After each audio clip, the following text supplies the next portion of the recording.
Elle est mère d'un fils âgé de plus de 20 ans, atteint de IMC, infirmité motrice cérébrale. Elle vit à Marcory, précisément au quartier Palmier. Très souvent, les femmes avec enfants en situation de handicap qui mettent au monde des enfants atteints de IMC, ces enfants sont appelés enfants serpents, enfants génies, d'où une marginalisation au niveau de la famille. Dame Marico vit dans une cour commune. Dans cette cour, est-elle acceptée par son voisinage? Tout à l'heure, nous saurons si le handicap de son enfant est marqué réellement par une solidarité au niveau de son entourage. Mesdames et messieurs, tout à l'heure, dans Au cœur du handicap, nous allons le savoir. Merci de nous suivre.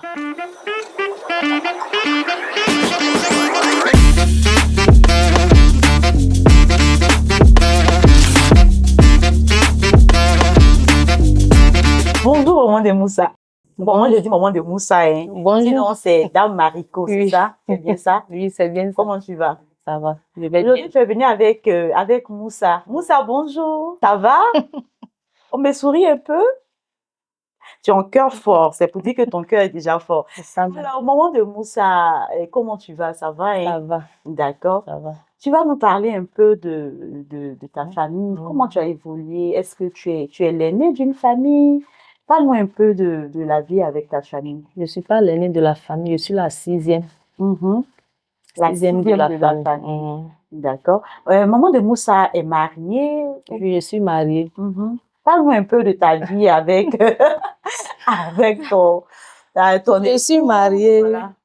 On était ensemble, on a fait 4 ensemble de concubinage. Donc après, je me suis mariée traditionnellement. C'est ça.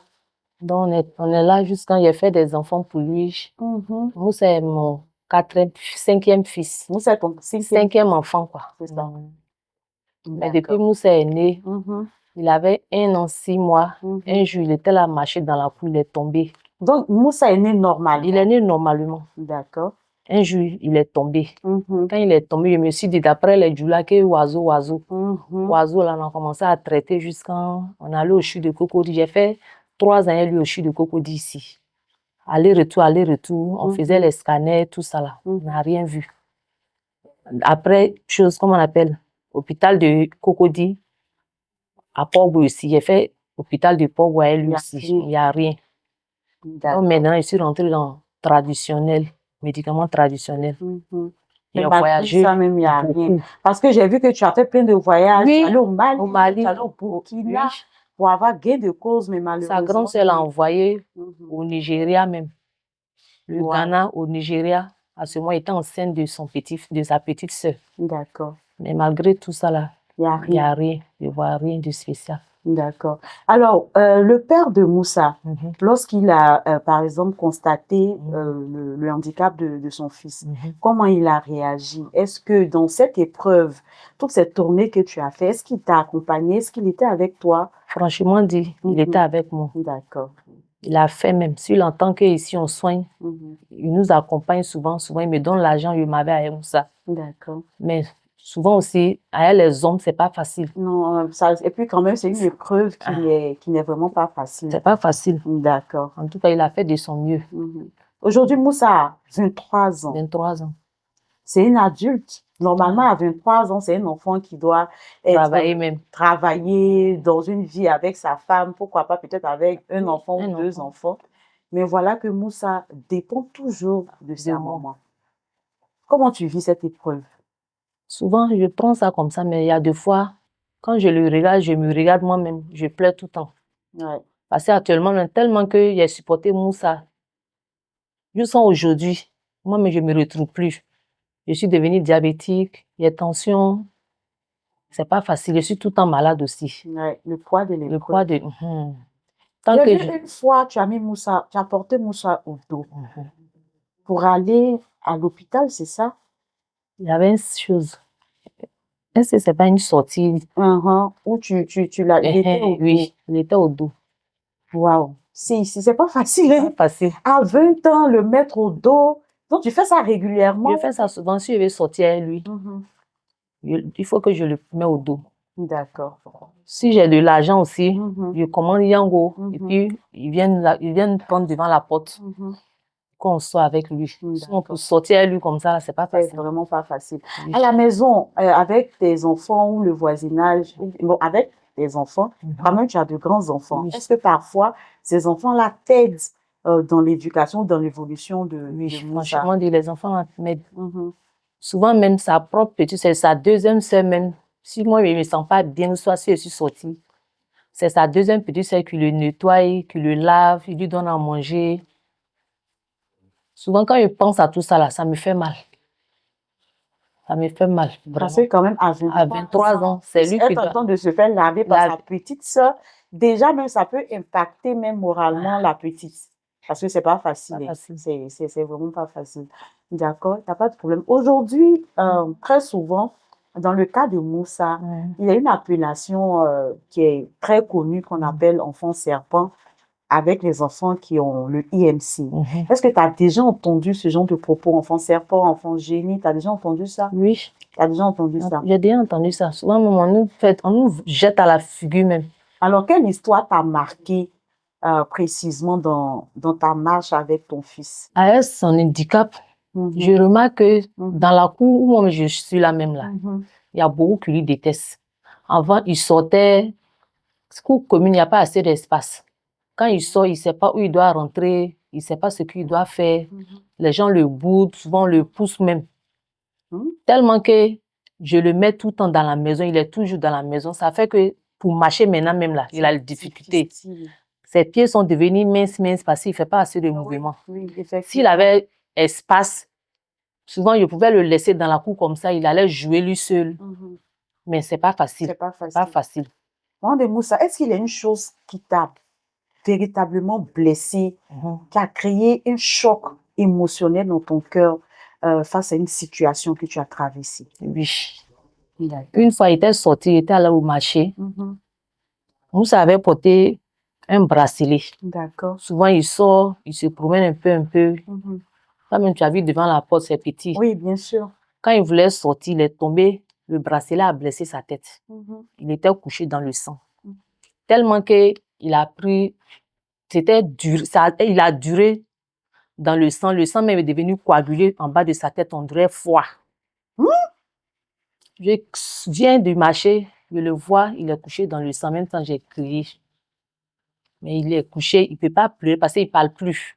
Avant, il parlait, mais Moussa ne parle plus. Ça vaut 10 ans maintenant. Quand je l'ai vu dans le sang, ça m'a marqué. J'ai crié, j'ai appelé sa grande sœur. Sa grande sœur est venue le soulever parce que moi-même, je ne peux plus. J'ai nettoyé le sang. Sa grande sœur a nettoyé le sang. Sa grande sœur lui a mis au dos pour l'envoyer à l'hôpital. Donc, ils ont cousu la trace du blessure. Et puis, ils l'ont soigné.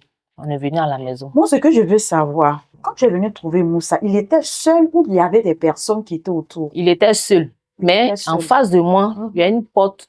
La dame l'avait habillé devant sa porte même. Parce que c'est comme si elle a vu. Oui. Mais elle n'a pas réagi. Parce que quand Moussa sort même là, il ne sait pas où il va, où il vient. Quand il sort comme ça, il ne sait pas se retourner. Mais quand il sort, pour que les gens l'attrapent même pour le ramener dans la maison là, je ne sais pas s'ils ont... C'est comme si ils se disent que c'est peut-être c'est un truc comme ça. Donc, ils ont eu à dire au propriétaire de la cour, mais que pourquoi il nous a laissé rentrer dans la cour, parce que l'enfant est malade. Est-ce que l'enfant ne va pas contaminer les autres enfants?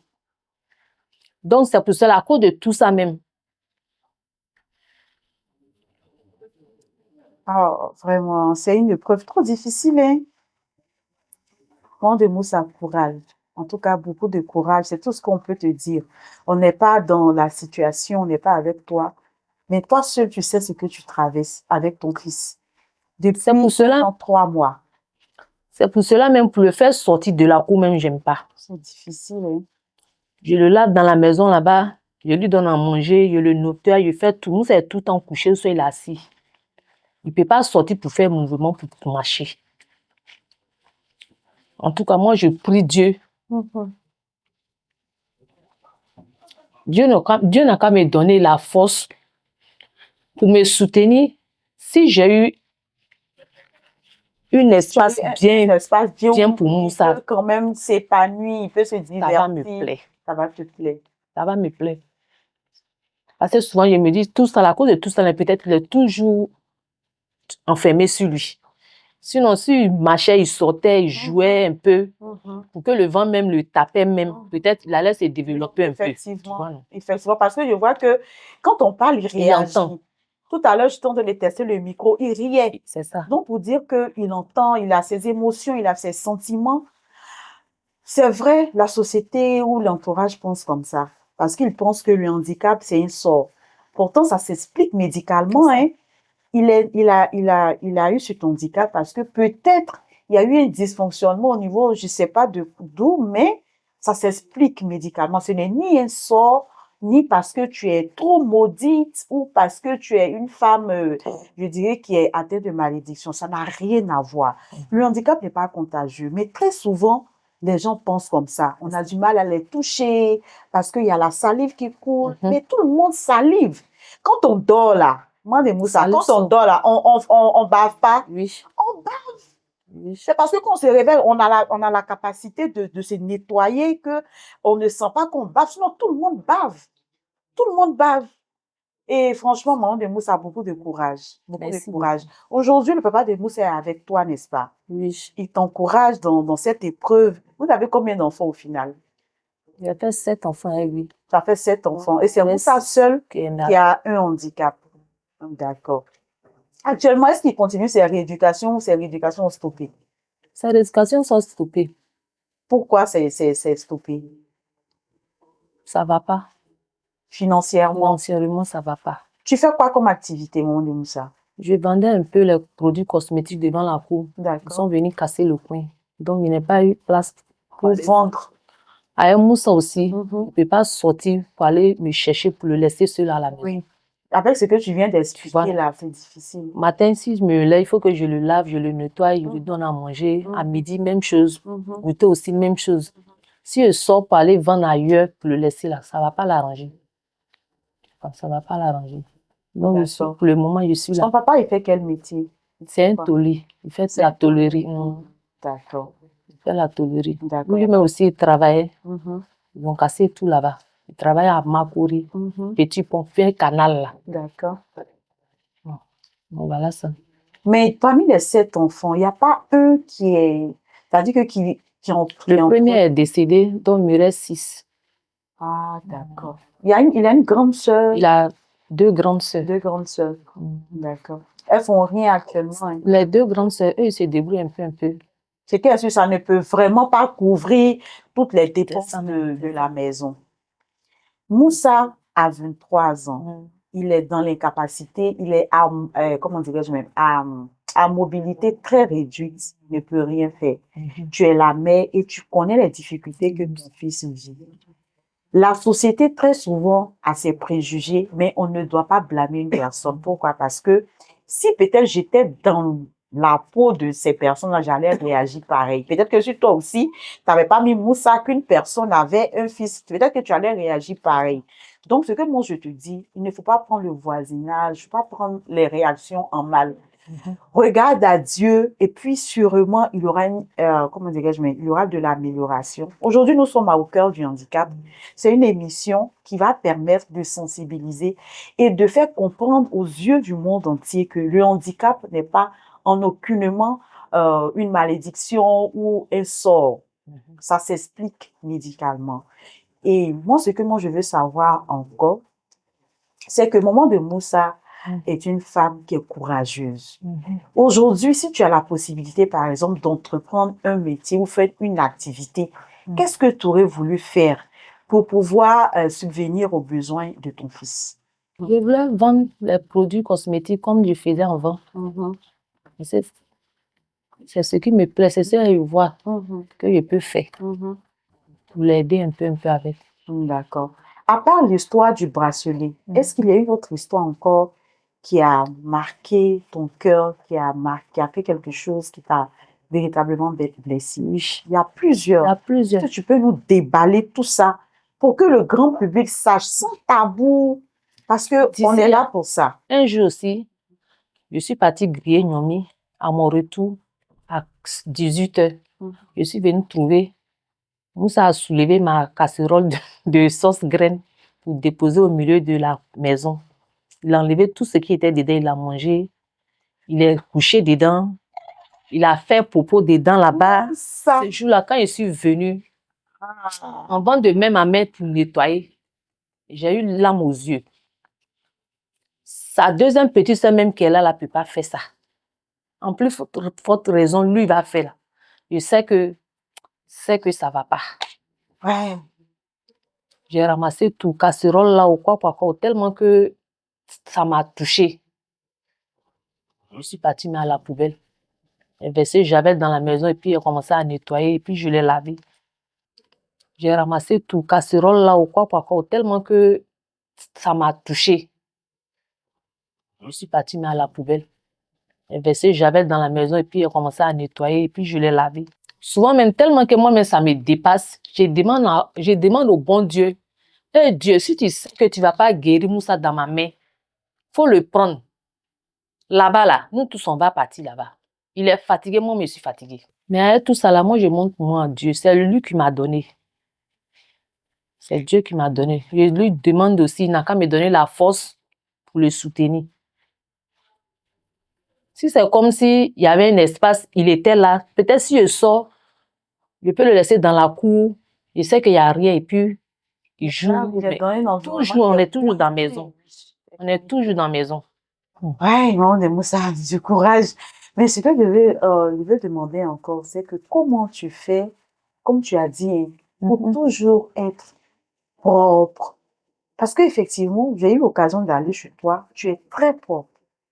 Et si on ne rentre pas dans ton univers, on peut pas savoir que tu es une personne en situation de handicap. C'est-à-dire, tu as un enfant en situation de handicap. Avec quelle morale tu arrives à avoir la force d'arranger ton environnement, de ne pas faire paraître toute cette difficulté-là aux yeux de tout le monde? Qu'est-ce qui est dans ton cœur qui t'emmène à réagir comme ça? Je me dis toujours, Moussa n'est pas malade. Je veux qu'il soit comme les autres enfants. Donc, quand je le vois dans saleté, il faut que je l'enlève dedans. C'est ça qui fait ma force. Pour ne pas que les gens savent qu'il y a un enfant malade. Donc, je veux qu'il soit toujours propre. D'accord. Est-ce que avec ton voisinage, il y a eu quelquefois des rencontres où tu as essayé de présenter ton cœur pour leur dire que, voilà, elles ont besoin, et tu as besoin de leur amour, tu as besoin qu'elles te tendent la main dans ces moments difficiles. Est-ce que tu as essayé de causer, d'avoir, je dirais, un temps d'échange avec le voisinage? Si. Parce que j'ai fait toujours mon effort. Souvent même, peut-être il y a d'autres même qui pensent que j'ai peur d'eux. Parce que tout ce qu'ils font, je pardonne, je laisse. Ça me fait pas mal. Même si ça me fait mal, j'attrape mon cœur. Souvent, les enfants même me disent que, ah, toi-même là, tu te laisses marcher là-dessus. Il ne faut pas faire ça. Les gens qui ne veulent pas te voir. Qu'est-ce qu'on te dit comme propos, par exemple? Souvent, il y a d'autres qui me disent que moi, je me prends. Même quand je suis sur ma terrasse, les enfants viennent jouer. Si je suis dans la maison, il y a d'autres qui pensent que je suis sortie. Ils me disent, ne quittez pas chez la blanche là-bas. Hein. Ne quittez pas sur le château des gens. Hein. Toujours la femme, là, elle est là issue, elle est là balayée. Vous partez jouer là-bas. C'est sa terrasse, c'est sa chose, comment on appelle? C'est son château. C'est ton château. D'accord. Mais tu l'as dit que simplement tu es propre parce que quand on a une personne en situation de handicap, qu'on n'est pas propre, C'est pas bon. C'est pas bon. C'est pas bon. Donc, je me dis que tu dois causer avec eux pour essayer de tout. À part ça, est-ce qu'il y a d'autres propos méchants qui t'ont adressé? C'est tout, c'est juste ça. Non, franchement dit, causerie, je cause avec eux. Souvent même quand je prépare comme ça, il y a d'autres, je les sais. Soit si quelqu'un vient me demander aide, je suis prête à le faire. C'est ça. Mais moi-même, je sens que les gens se méfient de moi. Ils ne veulent pas s'approcher de moi. Mais pourquoi ils ne veulent pas s'approcher? À cause de ton fils? Je ne sais pas. Tu ne sais pas. Mais tu n'as jamais demandé aussi pourquoi c'est comme ça? Non. Faut demander, faut chercher à savoir, rentrer dans leur univers, parce que c'est vrai, on peut aussi penser des choses. Un jour, Moussa est sorti, il voulait aller rentrer dans la maison de un de mes voisines. Sa grande fille était assise devant la porte. Souvent, quand tu es assis, les rideaux là sont faibles. Moussa est sorti. Quand Moussa voulait rentrer là-bas, sa fille l'a poussé. Et puis sa maman était assise, mais sa maman n'a pas réagi. Quand moi j'ai vu, il a attendu pendant 2 minutes. J'ai vu sa maman est là et puis sa fille est là, ils ont poussé Moussa. Puis sa maman n'a pas réagi là, ça m'a touchée. C'est dans ça que je suis sortie, je suis partie le prendre par terre. Et puis il a commencé à l'insulter. Insulter qui? Moussa. Ah, mais pourquoi? Tellement que, il dit, toi là-haut, tu n'as pas un chez toi, tu veux rentrer chez les gens, on te pousse, tu t'en rentres là, tu fais quoi? Il se dit qu'il doit vivre normalement, c'est pas de sa faute si on le chasse. Puis je l'ai fait soulever pour le faire rentrer. Sa maman aussi ne m'a pas demandé rien. Elle a laissé comme ça. Moi aussi, je ne l'ai pas demandé. D'accord, il n'y a pas de souci. On va mettre des actions sur pied, on ira là-bas. On va réunir tous ceux qui sont dans la cour et puis on va causer avec eux pour leur montrer que c'est une famille et que Moussa n'est pas, ça dit que n'est pas une malédiction ou son handicap n'est pas contagieux. Au contraire, c'est un enfant qui a besoin d'être respecté, d'être accompagné. Et puis, on doit lui donner une bonne dose d'amour quand même, il le mérite parce qu'il n'a pas voulu naître ainsi, mais Dieu a permis que ce soit comme ça. Donc, il n'y a pas de souci. Avec le voisinage, il n'y a pas véritablement de causerie, rien. Non. Bonjour, bonsoir, c'est salutations. Même par moment, quand il y a la fête de Tabaski ou bien il y a la fête de Tabaski, de Noël, ce que je peux lui donner aux gens, je donne aux gens. Noël aussi, il y a quelques-uns aussi qui viennent me donner la nourriture, mais ce n'est pas tout le monde. C'est ça. C'est bon, il n'y a pas de souci. Au moins, il y a des personnes qui sont avec toi, qui partagent beaucoup. Tout le monde ne peut pas réagir de la même manière. Ce qui est sûr, tu vis ta difficulté et puis Dieu fera, grâce à cette émission, on aura peut-être des personnes qui vont t'aider à avoir un environnement, je crois, plus grand, plus spacieux. En tout cas, Maman de Moussa, nous sommes presque à la fin de cette émission. Mais avant de revenir clore, nous allons juste marquer une petite pause et on revient. D'accord. Maman de Moussa, nous sommes de retour sur le plateau pour la deuxième et dernière partie. D'accord. On va parler un peu de ce qu'il aime comme nourriture. Voilà, qu'est-ce que tu lui donnes à manger, par exemple? Parce qu'on voit que, est-ce qu'il arrive à mâcher déjà la nourriture? Même si je fais du riz pour lui, je fais ça un peu pâteux. Des trucs pâteux, que café, ça beaucoup. Genre, les pâtes. Façon. D'accord, c'est ce qu'il aime. C'est ce qu'il aime. Quoique, vermicelle. D'accord, il n'y a pas de problème. Et après, à part, comment dirais-je même, ce qu'il aime manger, ce qu'il aime boire, il boit aussi. Souvent, tu es dans la sucrerie, non? Oui. Mais la sucrerie, est-ce que c'est bon pour lui? Orangina, je lui donne beaucoup de fois. Publicité d'Orangina, s'il vous plaît. D'accord, il n'y a pas de problème. Maman de Moussa est une femme brave. Quand même, on a parlé des difficultés, mais sûrement, il y a des fois où tu étais contente, où tu t'es amusée avec ton fils. Est-ce qu'à la maison, parfois, vous chantez en famille?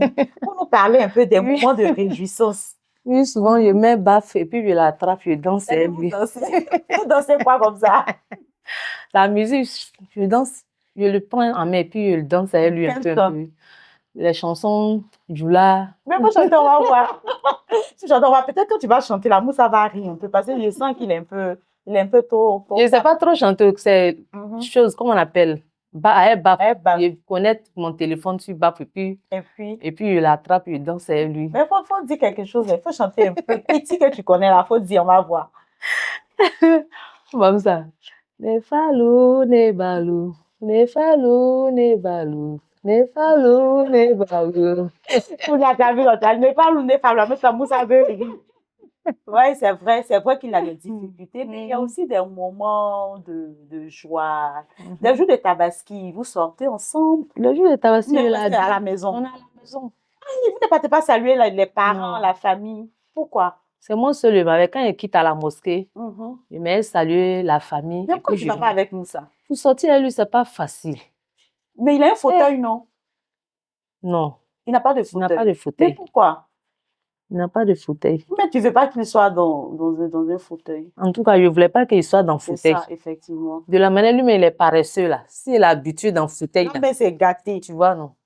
Mais quand même, puisque tu n'arrives pas à sortir avec, c'est pas tout le temps, tu vas le mettre au dos, il a 23 ans. Il a 23 Donc, c'est bon actuellement qu'il ait un fauteuil. fauteuil. Oui, c'est important.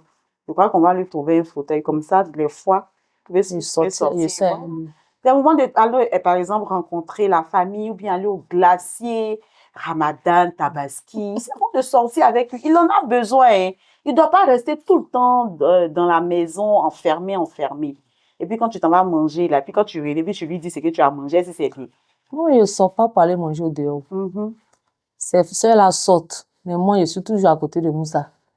Je me dis quoi, s'il n'y a personne à côté de lui, là, non, c'est pas bon.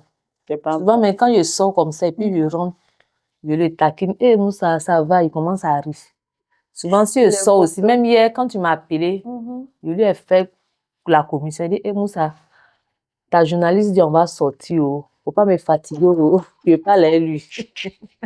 Mais est-ce qu'il t'a fatigué? Non, il m'a pas fatigué, mais quand on nous a laissé ici pour monter là, tu as vu dedans, non? Je l'ai mis au dos, sinon, D'accord. Maintenant, pas avec ses sœurs, comment est l'ambiance avec ses sœurs? En tout cas, ses sœurs l'aiment. Ses sœurs l'aiment. Comment ils vivent? Faut expliquer un peu leur quotidien.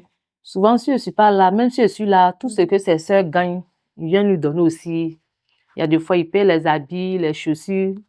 De la manière les jeunes même s'habillent, quand ses sœurs là voient ces gens d'habillement là, on paye aussi pour venir lui donner. Est-ce qu'elles ne sont pas gênées, par exemple, de sortir avec Moussa? Parce que, par exemple, c'est leur grand frère, surtout ses petites sœurs. C'est leur grand frère. Elles voient souvent leurs camarades pour leur grand frère bien portant, avec qui, en tout cas, elles peuvent faire le malin, comme on le dit. Mais avec leur grand frère, vraiment, c'est pas possible. Comment elles réagissent? Est-ce que parfois elles te demandent, ah maman, pourquoi Moussa est comme ça? Est-ce que souvent il y a des questions qui se réveillent, qui s'éveillent dans leur cœur? Eux-mêmes me posent la question, quand ce qui les fait mal, quand tu veux sortir, lui, regarde des gens là, que eux, ça les fait mal. Il y a des fois, même si je sors à lui pour le déposer devant la porte, le monde, il y avait un magasin. Il y a d'autres qui vont le regarder ils vont tourner le dos pour le regarder jusqu'à souvent sa soeur, grande soeur même fait par là, voyez les gens. Hey. Tu le regardes là, c'est pourquoi. Viens t'asseoir, tu vas le regarder.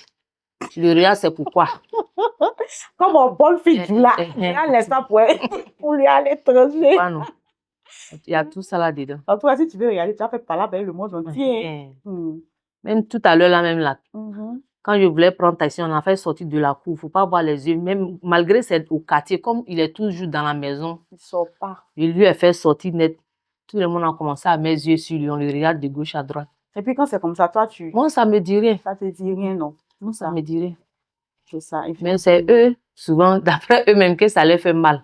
On lui regarde comme ça, là même, il y a quoi? Pourquoi on lui regarde, il n'est pas comme les autres. Souvent, même, il a dit, ah, mais c'est vrai, on doit lui regarder, il n'est pas comme les autres. C'est ça. Il n'y a pas de problème. Tout ça, c'est la vie, maman de Moussa. D'accord, si je te demande quel mot, bien quelle phrase j'ai envie de faire sortir pour sensibiliser ou bien pour dire aux gens. Bon, ce que je peux dire aux gens, les gens de la bonne volonté, s'ils peuvent m'aider, Moussa, surtout côté couche.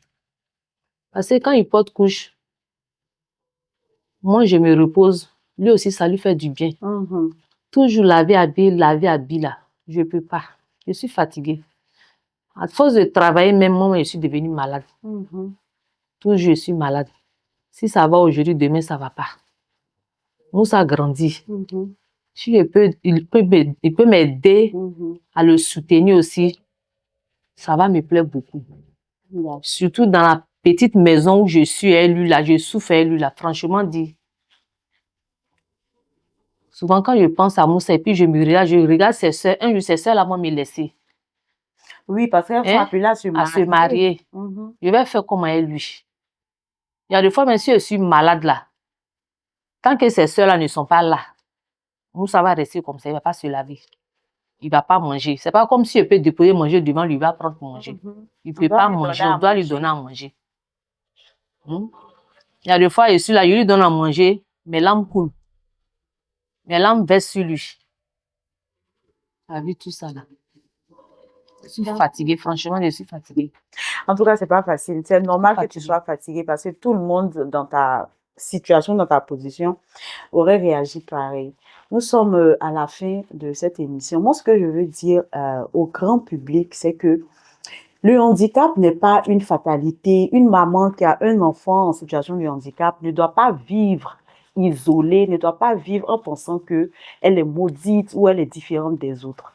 La médecine explique, c'est un IMC, il est atteint d'un IMC, infirmité motrice cérébrale, c'est-à-dire que au niveau de son cerveau, l'information ne descend pas au niveau de ses membres. Donc, c'est le cerveau qui commande tout. Si le cerveau ne dit pas, par exemple, salive ne coule pas, l'information ne passe pas, donc forcément la salive va couler. Donc, c'est normal. Vous ne bavez pas, vous ne laissez pas couler votre salive parce que l'information au niveau de votre cerveau, ça descend, ça parle à votre corps. Donc, ça s'explique. Moussa doit être un enfant qui doit être respecté, qui doit être aimé. Il a besoin d'une bonne dose d'amour, comme je l'ai dit. Donc, la société, on a besoin de vous. Les autorités aussi, aidez-nous à mener ce combat noble.